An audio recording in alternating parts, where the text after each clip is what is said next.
ಎಲ್ಲರಿಗೂ ನಮಸ್ಕಾರ. ನನ್ನ ಹೆಸರು ಡಾಕ್ಟರ್ ನಾಗರಾಜು MS, ಸಹಾಯಕ ಪ್ರಾಧ್ಯಾಪಕರು, ರಾಜ್ಯಶಾಸ್ತ್ರ ವಿಭಾಗ, ಸರ್ಕಾರಿ ಪ್ರಥಮ ದರ್ಜೆ ಕಾಲೇಜು, ತುಮಕೂರು. ನಾನೀಗ ತುಮಕೂರು ವಿಶ್ವವಿದ್ಯಾಲಯ ವ್ಯಾಪ್ತಿಯಲ್ಲಿ BA ರಾಜ್ಯಶಾಸ್ತ್ರ ಅಂತಿಮ ವಿಷಯಕ್ಕೆ ಸಂಬಂಧಪಟ್ಟಂತೆ ಬರುವಂತಹ ಅಂತಾರಾಷ್ಟ್ರೀಯ ಸಂಬಂಧಗಳು ಎಂಬ ಪತ್ರಿಕೆಯಲ್ಲಿ ವಿದೇಶಾಂಗ ನೀತಿ ಅಂದ್ರೇನು, ಅದರ ಅರ್ಥ ಮತ್ತು ವ್ಯಾಖ್ಯಾನಗಳ ಬಗ್ಗೆ ನನ್ನ ಈ ವಿಡಿಯೋ ಮೂಲಕ ತಿಳಿಸುವಂಥ ಪ್ರಯತ್ನವನ್ನು ಮಾಡುತ್ತೇನೆ. ಆತ್ಮೀಯ ವಿದ್ಯಾರ್ಥಿಗಳೇ, ವಿದೇಶಾಂಗ ನೀತಿ ಅಂತಾರಾಷ್ಟ್ರೀಯ ಸಂಬಂಧಗಳಲ್ಲಿ ಒಂದು ಪ್ರಮುಖವಾದಂತಹ ಪರಿಕಲ್ಪನೆ. ಪ್ರತಿಯೊಂದು ರಾಷ್ಟ್ರವು ತನ್ನದೇ ಆದಂತಹ ವಿದೇಶಾಂಗ ನೀತಿಯನ್ನು ಹೊಂದಿರಲೇಬೇಕು. ನಾವು ಅಂತಾರಾಷ್ಟ್ರೀಯ ಸಂಬಂಧಗಳು ಎಂದ ತಕ್ಷಣವೇ ರಾಷ್ಟ್ರಗಳ ನಡುವಿನ ಸಂಬಂಧಗಳನ್ನು ಅಂತಾರಾಷ್ಟ್ರೀಯ ಸಂಬಂಧಗಳೆಂದೇಳಿ ಕರೆಯುತ್ತೇವೆ. ಇಲ್ಲಿ ಪ್ರಪಂಚದಲ್ಲಿ ಯಾವುದೇ ರಾಷ್ಟ್ರವಾಗಲಿ, ಅದು ಬಲಯುತ ರಾಷ್ಟ್ರವಾಗಲಿ ಅಥವಾ ಬಲಹೀನ ರಾಷ್ಟ್ರವಾಗಲಿ, ಅದು ಪ್ರಜಾಪ್ರಭುತ್ವ ರಾಷ್ಟ್ರವಾಗಲಿ ಅಥವಾ ಸಮತಾವಾದಿ ರಾಷ್ಟ್ರವಾಗಲಿ, ಪ್ರತಿಯೊಂದು ರಾಷ್ಟ್ರವು ಒಂದಲ್ಲ ಒಂದು ರೀತಿಯ ಸಂಬಂಧವನ್ನು ಮತ್ತೊಂದು ರಾಷ್ಟ್ರದೊಂದಿಗೆ ಹೊಂದಿರಲೇಬೇಕು. ನನ್ನ ಇಂದಿನ ತರಗತಿಗಳಲ್ಲಿ ತಿಳಿಸಿರುವಂತೆ ಅಂತಾರಾಷ್ಟ್ರೀಯ ಮಟ್ಟದಲ್ಲಿ ರಾಷ್ಟ್ರಗಳು ಸ್ವಾವಲಂಬಿಯಾಗಿರಲು ಸಾಧ್ಯವಿಲ್ಲ. ಮನುಷ್ಯ ಹೇಗೆ ಸಮಾಜದಲ್ಲಿ ಮತ್ತೊಬ್ಬರನ್ನು ಅವಲಂಬಿಸಬೇಕೋ ಹಾಗೆ ಅಂತಾರಾಷ್ಟ್ರೀಯ ಮಟ್ಟದಲ್ಲಿ ರಾಷ್ಟ್ರಗಳು ಪರಸ್ಪರ ಅವಲಂಬಿಗಳಾಗಿದ್ದಾವೆ. ಆದ್ದರಿಂದ ಪ್ರತಿಯೊಂದು ದೇಶವು ತನ್ನದೇ ಆದ ವಿದೇಶಾಂಗ ನೀತಿಯನ್ನು ಹೊಂದಿರುತ್ತೆ. ವಿದೇಶಾಂಗ ನೀತಿಯ ಮೂಲಕ ಒಂದು ರಾಷ್ಟ್ರವು ಮತ್ತೊಂದು ರಾಷ್ಟ್ರದ ಮೇಲೆ ಸಂಬಂಧವನ್ನು ಹೊಂದುವುದರ ಮೂಲಕ, ಮತ್ತೊಂದು ರಾಷ್ಟ್ರದೊಂದಿಗೆ ಉತ್ತಮ ಬಾಂಧವ್ಯವನ್ನು ಹೊಂದುವುದರ ಮೂಲಕ ತನ್ನ ರಾಷ್ಟ್ರೀಯ ಹಿತಾಸಕ್ತಿಯನ್ನು ಈಡೇರಿಸಿಕೊಳ್ಳುತ್ತದೆ. ಅದಕ್ಕೆ ವಿದೇಶಾಂಗ ನೀತಿ ಅಂದರೆ ಅಂತಾರಾಷ್ಟ್ರೀಯ ಮಟ್ಟದಲ್ಲಿ ಒಂದು ರಾಷ್ಟ್ರವು ಮತ್ತೊಂದು ರಾಷ್ಟ್ರದೊಂದಿಗೆ ವ್ಯವಹರಿಸಬೇಕಾದರೆ ಅನುಸರಿಸುವಂತಹ ತತ್ವಗಳನ್ನು ವಿದೇಶಾಂಗ ನೀತಿ ಎಂದು ಕರೆಯುತ್ತೇವೆ. ಇಲ್ಲಿ ವಿದೇಶಾಂಗ ನೀತಿ ಹಾರ್ಟ್ಮನ್ ಪ್ರಕಾರ ಒಂದು ರಾಷ್ಟ್ರ ತನ್ನ ರಾಷ್ಟ್ರೀಯ ಹಿತಾಸಕ್ತಿಗಳ ಸಾಧನೆಗಾಗಿ ಇತರ ರಾಷ್ಟ್ರಗಳ ನಡವಳಿಕೆಯ ಮೇಲೆ ಪ್ರಭಾವ ಬೀರುವ ಚಟುವಟಿಕೆಯನ್ನು ವಿದೇಶಾಂಗ ನೀತಿ ಎಂದು ಕರೆಯುತ್ತೇವೆ. ಅಂದರೆ ಒಂದು ರಾಷ್ಟ್ರ ತನ್ನ ರಾಷ್ಟ್ರೀಯ ಹಿತಾಸಕ್ತಿಗಳ ಈಡೇರಿಕೆಗಾಗಿ ಇತರ ರಾಷ್ಟ್ರಗಳೊಂದಿಗೆ ಹೊಂದಿರುವಂತಹ ನೀತಿಯನ್ನು ವಿದೇಶಾಂಗ ನೀತಿ ಎಂದು ಕರೆಯುತ್ತೇವೆ. ಅಲ್ಲಿ ರಾಷ್ಟ್ರಗಳು ಮತ್ತೊಂದು ರಾಷ್ಟ್ರದೊಂದಿಗೆ ವ್ಯವಹಾರ ಮಾಡಲೇಬೇಕು. ನಿಮ್ಗೆ ಗೊತ್ತಿದೆ, ಪ್ರತಿಯೊಂದು ರಾಷ್ಟ್ರವು ತನ್ನದೇ ಆದ ರಾಷ್ಟ್ರೀಯ ಹಿತಾಸಕ್ತಿಗೆ ಹೆಚ್ಚು ಆದ್ಯತೆಯನ್ನು ಕೊಡುತ್ತೆ. ರಾಷ್ಟ್ರೀಯ ಹಿತಾಸಕ್ತಿಯನ್ನು ಎಂದೂ ಸಹ ಬಲಿ ಕೊಡುವುದಿಲ್ಲ ಅಂತ. ಅದಕ್ಕೆ ವಿದೇಶಾಂಗ ನೀತಿ ಪ್ರಮುಖವಾದಂತಹ ಉದ್ದೇಶದಲ್ಲಿ ಒಂದು ರಾಷ್ಟ್ರವು ಮತ್ತೊಂದು ರಾಷ್ಟ್ರದ ಮೇಲೆ ಪ್ರಭಾವವನ್ನು ಮೀರಿ ತನ್ನ ರಾಷ್ಟ್ರೀಯ ಹಿತಾಸಕ್ತಿಗಳನ್ನು ಈಡೇರಿಸುವುದೇ ಆಗಿದೆ ಎಂಬುದಾಗಿ ಹೇಳ್ತೀವಿ. ಅದಕ್ಕೆ ಇಲ್ಲಿ ಹಾರ್ಟ್ಮನ್ ಹೇಳುವಂತೆ, ಹಾಗೆ ಚಾರ್ಲ್ಸ್ ಸ್ಲೆಷರ್ ಹೇಳಿರುವಂತೆ, ಒಂದು ರಾಷ್ಟ್ರವು ಬಾಹ್ಯ ವ್ಯವಹಾರಗಳಿಗೆ ಸಂಬಂಧಿಸಿದಂತೆ ಹೊಂದಿರುವಂತಹ ಉದ್ದೇಶ, ಯೋಜನೆ ಮತ್ತು ಕಾರ್ಯ ಸಾಧನೆಯ ಕ್ರಿಯೆಯೇ ವಿದೇಶಾಂಗ ನೀತಿ ಎಂದು ಕರೆಯುತ್ತೇವೆ. ಚಾರ್ಲ್ಸ್ ಸ್ಲೆಷರ್ ಅವರು ಹೇಳಿರುವಂತೆ, ಒಂದು ರಾಷ್ಟ್ರವು ಬಾಹ್ಯ ವ್ಯವಹಾರಗಳಿಗೆ ಸಂಬಂಧಿಸಿದಂತೆ ಹೊಂದಿರುವ ಉದ್ದೇಶ, ಯೋಜನೆ ಮತ್ತು ಕಾರ್ಯ ಸಾಧನೆಯ ಕ್ರಿಯೆಯೇ ವಿದೇಶಾಂಗ ನೀತಿ ಎಂದು ಕರೆಯುತ್ತೇವೆ. ಅದಕ್ಕಿಲ್ಲಿ ವಿದೇಶಾಂಗ ನೀತಿ ಅಂದರೆ ಒಂದು ರಾಷ್ಟ್ರವು ತನ್ನ ಗಡಿಯಿಂದ ಆಚೆಗೆ ಹೊರಗಿನ ರಾಷ್ಟ್ರಗಳೊಂದಿಗೆ ವ್ಯವಹರಿಸುವಂತಹ ನೀತಿ. ಅದು ತನ್ನದಂಥ ಉದ್ದೇಶಗಳು, ಯೋಜನೆಗಳನ್ನು ಹಾಕ್ಕೊಂಡು, ತನ್ನದಂಥ ಕ್ರಿಯಾ ಯೋಜನೆಗಳನ್ನು ಹಾಕಿಕೊಂಡು ಒಂದು ಮಾಡುವಂಥ ಒಂದು ಚಟುವಟಿಕೆ, ಒಂದು ವ್ಯವಹಾರ, ಒಂದು ರಾಷ್ಟ್ರ ಮತ್ತೊಂದು ರಾಷ್ಟ್ರದೊಂದಿಗೆ ವ್ಯವಹರಿಸುವಂಥ ಒಂದು ತಂತ್ರವನ್ನು ವಿದೇಶಾಂಗ ನೀತಿ ಎಂದು ಕರೆಯುತ್ತೇವೆ. ಇಲ್ಲಿ ಸೀಮಿತ ಅರ್ಥದಲ್ಲಿ ವಿದೇಶಾಂಗ ನೀತಿ ಅಂತ ಅಂದರೆ ಒಂದು ರಾಷ್ಟ್ರದ ಅಧಿಕೃತವಾದ ನಾಯಕರು ಮತ್ತೊಂದು ರಾಷ್ಟ್ರದ ಅಧಿಕೃತ ನಾಯಕರ ಮೇಲೆ ಪ್ರಭಾವವನ್ನು ಬೀರುವಂತಹ ಒಂದು ನೀತಿಯನ್ನು ವಿದೇಶಾಂಗ ನೀತಿ ಎಂದು ಕರೆಯುತ್ತೇವೆ. ಇಲ್ಲಿ ರಾಷ್ಟ್ರದ ಅಧಿಕೃತ ನಾಯಕರೆಂದರೆ ಪ್ರಮುಖವಾಗಿ ವಿದೇಶಾಂಗ ನೀತಿಯ ಒಂದು ರಚನೆಯಲ್ಲಿ ವಿದೇಶಾಂಗ ನೀತಿಯನ್ನು ಜಾರಿಗೊಳಿಸುವಂಥ ಸಂದರ್ಭದಲ್ಲಿ ರಾಷ್ಟ್ರದ ಅಧಿಕೃತವಾದ ನಾಯಕರು ರಾಷ್ಟ್ರದ ಮುಖ್ಯಸ್ಥರು, ಪ್ರಮುಖವಾಗಿ ರಾಷ್ಟ್ರದ ರಾಷ್ಟ್ರಪತಿಗಳಾಗಿರ್ಬೋದು, ರಾಷ್ಟ್ರದ ಪ್ರಧಾನಮಂತ್ರಿಗಳಾಗಿರ್ಬೋದು, ರಾಷ್ಟ್ರದ ರಾಜರಾಗ್ಬೋದು, ಅಥವಾ ರಾಣಿ ಆಗ್ಬೋದು, ಅಥವಾ ವಿದೇಶಾಂಗ ಸಚಿವರಾಗ್ಬೋದು, ವಿದೇಶಾಂಗ ಕಾರ್ಯದರ್ಶಿಗಳಾಗಿರ್ಬೋದು, ರಾಯಭಾರಿಗಳಾಗ್ಬೋದು. ಇವರೆಲ್ಲ ಅಧಿಕೃತವಾದಂಥ ನಾಯಕರು. ಅಂಥ ಅಧಿಕೃತವಾದಂಥ ನಾಯಕರು ಮತ್ತೊಂದು ದೇಶದ ಅಧಿಕೃತ ನಾಯಕರೊಂದಿಗೆ ಪ್ರಭಾವ ಬೀರಿ ತನ್ನ ರಾಷ್ಟ್ರೀಯ ಹಿತಾಸಕ್ತಿಗಳನ್ನು ಸಾಧಿಸುವಂತಹ ಒಂದು ಪ್ರಕ್ರಿಯೆಯನ್ನು ವಿದೇಶಾಂಗ ನೀತಿ ಎಂದು ಕರೆಯುತ್ತೇವೆ. ವಿದೇಶಾಂಗ ನೀತಿ ಒಂದು ದೇಶಕ್ಕೆ ದಿಕ್ಸೂಚಿ ಇದ್ದಂತೆ. ಹಡಗಿಗೆ ನಾವಿಕ ಎಷ್ಟು ಮುಖ್ಯವೋ ಒಂದು ರಾಷ್ಟ್ರಕ್ಕೆ ವಿದೇಶಾಂಗ ನೀತಿ ಅಷ್ಟೇ ಮುಖ್ಯ.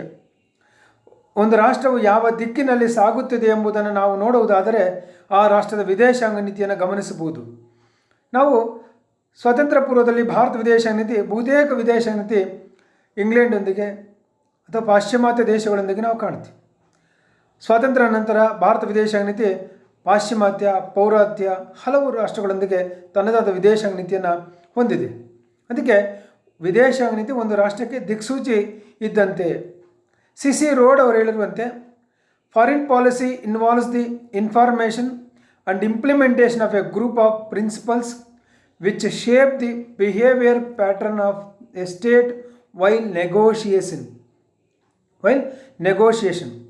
ಇಲ್ಲಿ ಸಿ ರೋಡ್ ಹೇಳಿರುವಂತೆ foreign policy involve the information implementation of the group of principles. ವಿದೇಶಾಂಗ ನೀತಿ ಆ ದೇಶದ ಎಲ್ಲ ಅಂಶಗಳು, ಅಂದರೆ ಆ ರಾಷ್ಟ್ರವು ಏನನ್ನು ಜಾರಿಗೊಳಿಸಬೇಕು, ಯಾವ ತತ್ವಗಳನ್ನು ಹೊಂದಿದೆ ಎಂಬುದರ ಸಂಪೂರ್ಣವಾದ ಒಂದು ವ್ಯವಸ್ಥೆಯನ್ನು, ಸಂಪೂರ್ಣವಾದ ಅಂಶಗಳು ಆ ರಾಷ್ಟ್ರದ ವಿದೇಶಾಂಗ ನೀತಿಯಲ್ಲಿ ನಾವು ಕಾಣ್ತೀವಿ. ಆ ರಾಷ್ಟ್ರ ಹೊಂದಿರುವಂಥ ಇತರ ರಾಷ್ಟ್ರಗಳೊಂದಿಗೆ ಹೊಂದಿರುವಂಥ ನೀತಿ, ಇತರ ದೇಶಗಳೊಂದಿಗೆ ಹೊಂದಿರುವಂಥ ಒಂದು ವ್ಯವಹಾರ ವರ್ತನೆಗಳು,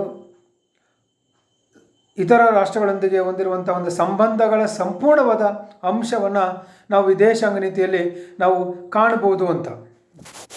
ಅದಕ್ಕೆ ಬ್ಲ್ಯಾಕ್ಸ್ಟೋನ್ ಹೇಳಿರುವಂತೆ, ತನ್ನ ರಾಷ್ಟ್ರೀಯ ವ್ಯವಹಾರಗಳ ನಿರ್ವಹಣೆಯಲ್ಲಿ ಸರ್ಕಾರಕ್ಕೆ ಮಾರ್ಗದರ್ಶಕವಾಗಿರುವಂತಹ ತತ್ವಗಳನ್ನು ವಿದೇಶಾಂಗ ನೀತಿ ಎಂದು ಕರೆಯುತ್ತೇವೆ. ತನ್ನ ರಾಷ್ಟ್ರೀಯ ವ್ಯವಹಾರಗಳ ನಿರ್ವಹಣೆಯಲ್ಲಿ ಸರ್ಕಾರಕ್ಕೆ ಮಾರ್ಗದರ್ಶಕವಾಗಿರುವಂತಹ ತತ್ವಗಳು. So the Blackstone said the foreign policy, it's a principle to the state, it's a guided to the state. These are the guiding principle to the state ಅಂತ. ರಾಷ್ಟ್ರಗಳಿಗೆ ಅಥವಾ ರಾಜ್ಯಗಳಿಗೆ ಮಾರ್ಗದರ್ಶಕವಾಗಿರುವಂತಹ ತತ್ವಗಳು, ಅಂದರೆ ರಾಷ್ಟ್ರಗಳು ಹೇಗೆ ನಡೀಬೇಕು, ಯಾವ ರೀತಿ ವ್ಯವಹರಿಸಬೇಕು, ಯಾವ ರಾಷ್ಟ್ರದೊಂದಿಗೆ ವ್ಯವಹರಿಸಬೇಕು, ಹೇಗೆ ವ್ಯವಹರಿಸಬೇಕು, ನಮ್ಮ ವಿದೇಶಾಂಗ ನೀತಿಯ ಪ್ರಮುಖ ಉದ್ದೇಶವೇನು, ಉದ್ದೇಶಗಳನ್ನು ಹೇಗೆ ನಾವು ಈಡೇರಿಸಿಕೊಳ್ಬೇಕು, ಆ ನಿಟ್ಟಿನಲ್ಲಿ ಒಂದು ರಾಷ್ಟ್ರದ ರಾಷ್ಟ್ರೀಯ ವ್ಯವಹಾರಗಳ ನಿರ್ವಹಣೆಯಲ್ಲಿ ಸರ್ಕಾರಕ್ಕೆ ಮಾರ್ಗದರ್ಶಕವಾಗಿರುವಂತಹ ತತ್ವಗಳನ್ನು ವಿದೇಶಾಂಗ ನೀತಿ ಎಂದು ಕರೆಯುತ್ತೇವೆ. ಅದಕ್ಕೆ ಇಲ್ಲಿ ನಾವು ಇನ್ನೂ ಸ್ವಲ್ಪ ಸಂಕ್ಷಿಪ್ತವಾಗಿ ವಿದೇಶಾಂಗ ನೀತಿ ಬಗ್ಗೆ ನಾವು ನೋಡೋದಾದರೆ, ಇಲ್ಲಿ RT. Jangam he says the following 4 elements included in the foreign policy ಅಂತ ಹೇಳಿದ್ದಾರೆ. ಅಂದರೆ 4 ಪ್ರಮುಖವಾದ ಅಂಶಗಳು ಒಂದು ರಾಷ್ಟ್ರದ ವಿದೇಶಾಂಗ ನೀತಿಯಲ್ಲಿ ಅಡಕವಾಗಿರ್ತವೆ ಅಂತ ಹೇಳ್ತೇವೆ. ಯಾವುದಂತ ಹೇಳಿದ್ರೆ, ಒಂದು the principles underlying foreign policies, ಅಂದರೆ ವಿದೇಶಾಂಗ ನೀತಿಯಲ್ಲಿ ವಿದೇಶ ನೀತಿಯ ಪ್ರಮುಖವಾದ ತತ್ವಗಳು. ಪ್ರತಿಯೊಂದು ರಾಷ್ಟ್ರವು ತನ್ನದೇ ಆದ ವಿದೇಶಾಂಗ ನೀತಿಯ ತತ್ವಗಳನ್ನು ಹೊಂದಿರುತ್ತದೆ. ಆ ವಿದೇಶಾಂಗ ನೀತಿಯ ತತ್ವಗಳು ಆ ರಾಷ್ಟ್ರದ ವಿದೇಶಾಂಗ ನೀತಿಯ ಮೇಲೆ ವಿದೇಶಾಂಗ ನೀತಿಯಲ್ಲಿ ಅಳವಡಿಕೊಂಡಿರ್ತವೆ. ಈಗ ನಿಮಗೆ ಗೊತ್ತಿದೆ ಭಾರತದ ವಿದೇಶಾಂಗ ನೀತಿಯ ತತ್ವಗಳೇನು, ಭಾರತದ ವಿದೇಶಾಂಗ ನೀತಿಯ ಲಕ್ಷಣಗಳನ್ನು ನಾವು ನೋಡೋದಾದರೆ, ನಾವು ಅಲಿಪ್ತ ನೀತಿ, ಹಾಗೆ ಪಂಚಶೀಲ ತತ್ವಗಳು, ವಿಶ್ವಸಂಸ್ಥೆಗೆ ಗೌರವವನ್ನು ಕೊಡುವಂಥದ್ದು, ಅಂತಾರಾಷ್ಟ್ರೀಯ ಶಾಂತಿಗೆ ಭದ್ರತೆಯನ್ನು ಕೊಡುವಂಥದ್ದು, ಶಾಂತಿಗೆ ಒತ್ತನ್ನು ಕೊಡುವಂಥದ್ದು, ಏಷ್ಯಾದ ಮೇಲೆ ಸಹಾನುಭೂತಿಯನ್ನು ಹೊಂದುವಂಥದ್ದು, ಅಥವಾ ಶಕ್ತಿ ಬಣಗಳಿಗಿಂತ ದೂರ ಇರುವಂಥದ್ದು, ಅಥವಾ ನಮ್ಮ ಗಾಂಧಿ ತತ್ವಗಳು, ಪ್ರಮುಖವಾಗಿ ನಮ್ಮ ಸ್ವಾತಂತ್ರ್ಯದ ಆದರ್ಶಗಳು ನಮ್ಮ ಮೇಲೆ ಪ್ರಭಾವ ಬೀರುತ್ತವೆ. ನಮ್ಮ ರಾಷ್ಟ್ರದ ಒಂದು ಇತಿಹಾಸ ನಮ್ಮ ಮೇಲೆ ಪ್ರಭಾವ ಬೀರುತ್ತೆ. ನೆರೆಹೊರೆ ರಾಷ್ಟ್ರಗಳೊಂದಿಗೆ ಏನು ಸಂಬಂಧ ಇದೆ, ಏಷ್ಯಾದ ಬಗೆಗಿನ ಆಸಕ್ತಿ ಏನಿದೆ, ಆ ಅಂಶಗಳು ಪ್ರಭಾವ ಬೀರುತ್ತವೆ. ವಸಾಹತುಶಾಹಿ ಸಾಮ್ರಾಜ್ಯಶಾಹಿ ನೀತಿಯ ವಿರೋಧವಾದ ಒಂದು ನಿಲುವು ನಮ್ಮದು ವಿದೇಶ ನೀತಿ ನೋಡ್ತೀವಿ. ವರ್ಣಭೇದ ನೀತಿಯ ನಿಲುವನ್ನು, ವಿರೋಧಿ ನಿಲುವನ್ನು ನಾವು ನೋಡ್ತೀವಿ. ಈ ಎಲ್ಲ ಅಂಶಗಳು ಭಾರತದ ವಿದೇಶಾಂಗ ನೀತಿ ಮೇಲೆ ಪ್ರಭಾವ ಬೀರ್ತವೆ. ಅಂದರೆ ನಾವು ವಿದೇಶಾಂಗ ನೀತಿಯನ್ನು ರಚನೆ ಮಾಡಬೇಕಾದ್ರೆ ಬಹುಶಃ ಈ ಎಲ್ಲ ಅಂಶಗಳು, ಈ ತತ್ವಗಳು ನಮ್ಮ ವಿದೇಶ ನೀತಿ ಮೇಲೆ ಅಲ್ಲಿ ಅಳವಡಿಕೆಯಾಗಿರ್ತವೆ. ಈ ತತ್ವಗಳ ಆಧಾರದ ಮೇರೆಗೆ ನಾವು ನಮ್ಮ ವಿದೇಶಾಂಗ ನೀತಿಯನ್ನು ರಚನೆಯನ್ನು ಮಾಡ್ತೀವಿ. So it's a very clear the principles underlying the foreign policies. Second one is a problems facing by the nation. ರಾಷ್ಟ್ರವು ಎದುರಿಸುತ್ತಿರುವಂಥ ಸಮಸ್ಯೆಗಳು ವಿದೇಶಾಂಗ ನೀತಿಯಲ್ಲಿ ನಾವು ಕಾಣ್ತೀವಿ. ಅಂದರೆ ಇಲ್ಲಿ ಪ್ರಪಂಚದಲ್ಲಿ ಎಲ್ಲ ರಾಷ್ಟ್ರಗಳು ಏಕ ರೀತಿಯ ಅಥವಾ ಒಂದೇ ರೀತಿಯ ಸಮಸ್ಯೆಗಳನ್ನು ಎದುರಿಸ್ತಾ ಇಲ್ಲ. ಒಂದೊಂದು ದೇಶವು ಒಂದೊಂದು ರೀತಿಯ ಸಮಸ್ಯೆಗಳನ್ನು ಎದುರಿಸ್ತಾ ಇದೆ. ಅದು ಅಮೇರಿಕಾವು ಸಹ ಇವತ್ತು ಸಮಸ್ಯೆಗಳು ಎದುರಿಸ್ತಾ ಇದೆ, ಭಾರತವು ಸಮಸ್ಯೆ ಎದುರಿಸ್ತಾ ಇದೆ, ಅತ್ಯಂತ ಬಲಹೀನ ರಾಷ್ಟ್ರಗಳು ಸಹ ತಮ್ಮದೇ ಸಮಸ್ಯೆಗಳನ್ನು ಎದುರಿಸ್ತವೆ. ಅದರ ಸಮಸ್ಯೆಗಳು ಭಿನ್ನವಾಗಿರ್ತವೆ, ಸಮಸ್ಯೆಗಳು ಏಕರೂಪವಾಗಿರುವುದಿಲ್ಲ. ನಮ್ಮ ದೇಶದ ಸಮಸ್ಯೆಗಳು ಮತ್ತೊಂದು ದೇಶದಲ್ಲಿ ಅದೇ ಸಮಸ್ಯೆ ಇರೋದಿಲ್ಲ. ಹಾಗೆ ಆ ದೇಶವು ಎದುರಿಸುತ್ತಿರುವ ಸಮಸ್ಯೆಗಳನ್ನು, ಸವಾಲುಗಳನ್ನು ವಿದೇಶಾಂಗ ನೀತಿಯಲ್ಲಿ ನಾವು ಕಾಣ್ತೀವಿ. ಆ ಸಮಸ್ಯೆ ಸವಾಲುಗಳನ್ನು ಪರಿಹರಿಸುವಂಥ ದಿಕ್ಕಿನಲ್ಲಿ ಆ ದೇಶದ ವಿದೇಶಾಂಗ ನೀತಿ ರಚನೆ ಆಗುತ್ತೆ. ನಾವು ಹೇಳ್ತೀವಿ, ಭಾರತ ಸ್ವಾತಂತ್ರ್ಯ ಬಂದಂಥ ಸಂದರ್ಭದಲ್ಲಿ ಭಾರತವು ಎದುರಿಸುತ್ತಿರುವಂಥ ಪ್ರಮುಖವಾದ ಸಮಸ್ಯೆಗಳು 3. There are 3 major problems, there are 3 major objectives India is facing at the time of independence. First one is food scarcity. ಆಹಾರದ ಕೊರತೆ ಇತ್ತು. Second is the poverty. Third one is the illiteracy. These are the major problems India facing at the time of independence. ಅಂದರೆ ಆಹಾರದ ಸಮಸ್ಯೆ ಇತ್ತು, ಹಾಗೆ ಬಡತನದ ಸಮಸ್ಯೆ ಹಾಗೂ ಅನಕ್ಷರತೆ, ಇಂತಹ ಸಮಸ್ಯೆಗಳು ಭಾರತ ಎದುರಿಸ್ತಾ ಇತ್ತು. ಆ ಸಮಸ್ಯೆಗಳನ್ನು ಎದುರಿಸುವುದಕ್ಕೋಸ್ಕರ, ಈಡೇರಿಸುವುದಕ್ಕೋಸ್ಕರವಾಗಿ ನಮ್ಮ ವಿದೇಶಾಂಗ ರಚನೆಯಲ್ಲಿ ಅವುಗಳ ಪಾತ್ರ ಇರುತ್ತೆ, ಅವುಗಳ ಪ್ರಭಾವ ಇರ್ತವೆ. ಇವತ್ತು ಪ್ರಪಂಚದಲ್ಲಿ ಹಲವಾರು ಸಮಸ್ಯೆಗಳಿದೆ. ಈಗ ಭಾರತ ಇವತ್ತೇನು ಎದುರಿಸ್ತಾ ಇದೆ, ಇವತ್ತು ಆಹಾರ ಸಮಸ್ಯೆ ಇಲ್ಲ, ಇವತ್ತು ಭಯೋತ್ಪಾದನಾ ಸಮಸ್ಯೆ ಇದೆ ಇವತ್ತು ಭಾರತದಲ್ಲಿ, ಕೋಮು ಭಾವನೆಗಳಿದ್ದಾವೆ. ಹಾಗೆ ಇವತ್ತು ಜಾಗತೀಕರಣ ಯುಗದಲ್ಲಿ ತನ್ನ ರಾಷ್ಟ್ರೀಯತೆಯನ್ನು ಕಾಪಾಡಿಕೊಳ್ಬೇಕೆಂಬ ಪ್ರಯತ್ನ ಇವತ್ತಿದೆ. ಈ ರೀತಿಯ ಅಂಶಗಳು ಅಥವಾ ಗಡಿ ಸಮಸ್ಯೆಗಳು ಇವತ್ತು ನಮ್ಮ ಮೇಲೆ ಆತಂಕದಲ್ಲಿದೆ. ಸಾಕಷ್ಟು ಗಡಿ ಸಮಸ್ಯೆಗಳು ಬರ್ತವೆ. ಭಾರತ ಮತ್ತು ಪಾಕಿಸ್ತಾನ, ಕಾಶ್ಮೀರ ಸಮಸ್ಯೆಗಳಾಗ್ಬೋದು, ಭಾರತ ಬಾಂಗ್ಲಾದೇಶ ನಡುವೆ ಅದು ಸಹ ಗಡಿ ಸಮಸ್ಯೆ, ಭಾರತ ಚೀನಾ ನಡುವಿನ ಸಮಸ್ಯೆಗಳಾಗ್ಬೋದು, ಅಥವಾ ನದಿ ಮೂಲಗಳ ಸಮಸ್ಯೆಗಳಾಗ್ಬೋದು. ಹೀಗೆ ಇವೆಲ್ಲವೂ ನಮ್ಮ ಮೇಲೆ ಪ್ರಭಾವ ಬೀರ್ತವೆ. ಅಥವಾ ಇವತ್ತು ಜಾಗತೀಕರಣದಲ್ಲಿ ಬಂಡವಾಳದ ತಂತ್ರಜ್ಞಾನ ಸಂಬಂಧಪಟ್ಟಂಥ ವಿಷಯಗಳಾಗ್ಬೋದು. ಇವೆಲ್ಲವೂ ಒಂದು ರಾಷ್ಟ್ರದ ವಿದೇಶಾಂಗ ನೀತಿ ಮೇಲೆ ಪ್ರಭಾವ ಬೀರ್ತವೆ. ಅದಕ್ಕೆ the problems are facing the nations. So this also one of the factor include in the foreign policy. Third one, the particular way of making foreign policy including the role of foreign policy makers. ಅಂದರೆ particularly the making foreign policy, ವಿದೇಶಾಂಗ ನೀತಿಯ ರಚನೆಯಲ್ಲಿ, ವಿದೇಶಾಂಗ ನೀತಿಯನ್ನು ರೂಪಿಸುವಂತಹ ಅವರ ಪಾತ್ರ, ವಿದೇಶಾಂಗ ನೀತಿಯನ್ನು ರೂಪಿಸುವವರ ಪಾತ್ರ, the role of foreign policy makers, it's also one of the important element under the formulation of the foreign policy, or it is the including the foreign policy. ವಿದೇಶಾಂಗ ನೀತಿಯಲ್ಲಿ ನಾವು ಕಾಣುವಂಥದ್ದು ಇದು ಎಲ್ಲಿ ವರ್ಡ್ ಮೇಕರ್ಸ್. ಮೇಕರ್ಸಲ್ಲಿ ನಾವೇನು ಹೇಳ್ತೀವಿ, the legislature. When we come to India, the legislature is also a formulation, comes under the part of formulation of the foreign policy. Even the executives have a formulation foreign policy. Under the execution, you go the prime minister's role, the prime minister's cabinet role, the foreign affairs minister's role, the making the foreign policy or implementation of the foreign policy. Even diplomats, their implementation, their ideas, their views, their opinions. Also including the foreign policy, making the foreign policy or formulation of the foreign policy. ಅಂದರೆ ವಿದೇಶಾಂಗ ನೀತಿಯ ರಚನೆಯಲ್ಲಿ ಅವರ ಪಾತ್ರ. Even in the public opinion also one of the important role in the formulation of the foreign policy. ಆ ದೇಶದ ಸಾರ್ವಜನಿಕ ನೀತಿ, ಆ ದೇಶ ಶಾಸಕಾಂಗ, ಕಾರ್ಯಾಂಗ, ಅಲ್ಲಿನ ಸಚಿವ ಸಂಪುಟ, ಪ್ರಮುಖವಾಗಿ ಅಧಿಕಾರಿ ವರ್ಗ, ಆ ರಾಯಭಾರಿ, ಇವರೆಲ್ಲರೂ ಆ ದೇಶದ ವಿದೇಶಾಂಗ ನೀತಿಯಲ್ಲಿ ವಿದೇಶ ನೀತಿಯಲ್ಲಿ ಕಾಣುವಂಥ ಪ್ರಮುಖವಾದ ಅಂಶಗಳು ಅವು ಭಾಳ ಮುಖ್ಯ. The products of foreign policy it's also very important. ವಿದೇಶಾಂಗ ನೀತಿಯ ಫಲ ಏನು ಅಂತ. After the implementation foreign policy what we getting ನಾವು ಏನನ್ನ ಪಡೀತೀವಿ, what is the output, what is the fruit of the foreign policy. ಅಂದರೆ ವಿದೇಶ ನೀತಿಯ ಫಲ ಏನು, ವಿದೇಶದಿಂದ ಏನನ್ನು ಸಾಧನೆ ಮಾಡ್ತೀವಿ, what are our expectations. So these are comes under the factors or elements in the foreign policy. ಅದಕ್ಕೆ ಅಟ್ಟಿ ಚೆಂಗಮ್ಮ ಹೇಳೋದು ಈ 4 ಪ್ರಮುಖವಾದ ಅಂಶಗಳು ವಿದೇಶಾಂಗ ನೀತಿಯಲ್ಲಿ ನಾವು ಕಾಣುವಂಥದ್ದೆಂಬುದಾಗಿ ಅಲ್ಲಿ ಹೇಳ್ತಾರೆ. The foreign policy of the each state contains a set of principles, policies and decisions adopted and followed by the nation in international relations.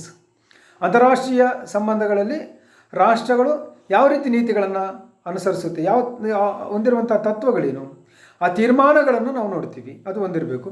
Objectives, goals of national interest which are to be secured. ಒಂದು ರಾಷ್ಟ್ರದ ರಾಷ್ಟ್ರೀಯ ಹಿತಾಸಕ್ತಿಯ ಉದ್ದೇಶಗಳೇನು, ಗುರಿಗಳನ್ನು ನಾವು ನೋಡ್ತೀವಿ.